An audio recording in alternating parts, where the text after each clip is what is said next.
আচ্ছা, আপনারা বলছেন যে খেলা হবে, কিন্তু কদিন আগে সিপিএমের একজন মারা গেল, তো সিপিএম থেকে তারা বলছে যে তৃণমূল খেলা শুরু করেছে, মানুষ মেরে খেলা শুরু করেছে, তো কি বলবেন এ ব্যাপারে?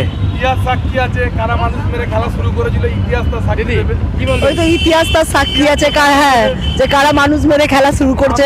সিপিএমরা মানে কি বলবো, তখনকার মানুষদিকে কেউ দেবতা না, কোন মৃত্যু সবার কাছেই কারোর কাছে কাম্য না। মৃত্যু সবার কাছে প্যাথেটিকই হয়, তো মৃত্যু যে কোনো কারণ হয় যে তার জন্য কোর্ট আছে, তদন্ত চলবে।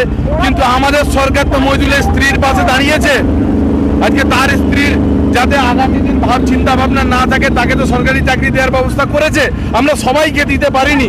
কিন্তু তারা বলছে যে যখন বেঁচে ছিল তখন চাকরিতে আবেদন করেছিল, কিন্তু বেঁচে থাকা অবস্থায় চাকরি হয়নি, কিন্তু মরে যাওয়ার পরে চাকরি দিয়ে কি লাভ, এটা বলছে। আপনি কি বলবেন? যে বামপন্থী কর্মী ছিল, আর বামপন্থী আন্দোলন করতে গিয়ে বামপন্থী লিডাররা মানুষের গলায় কই মাছ ঢুকিয়ে মেরেছিল, তখন তাদের দাবি কি সাকসেস হয়েছিল?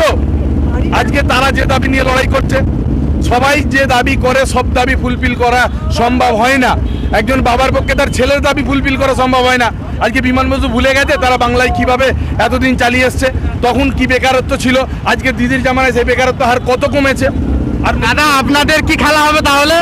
উন্নয়নের খেলা হবে, বেঈমানদের বিরুদ্ধে যে খেলা হয় সেই খেলা হবে, সাধারণ মানুষকে নিয়ে তার রুজি রুটির যে পাইয়ে দেওয়ার খেলা হবে। এই মাটি তার সাক্ষী আছে, কি খেলা হয় আপনি তো ভালো জানেন। তো আপনি বলুন, ওই তো যা বলার, এই উন্নয়নের খেলা হবে, কন্যাশ্রীর খেলা হবে, সবুজ সাথীর খেলা হবে, রূপশ্রীর খেলা হবে, পথশ্রীর খেলা হবে, আর কত রকম বলবো।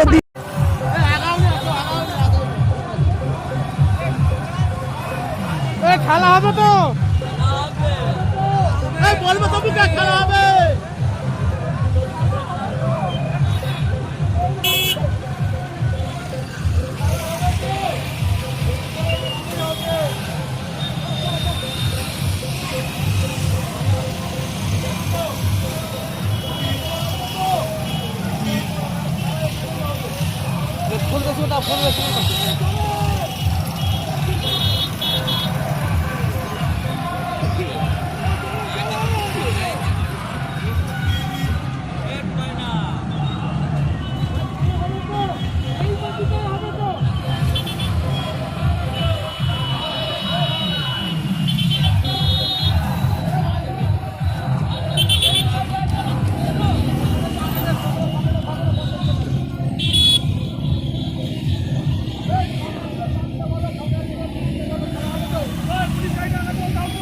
কথা বলতে পারছি না।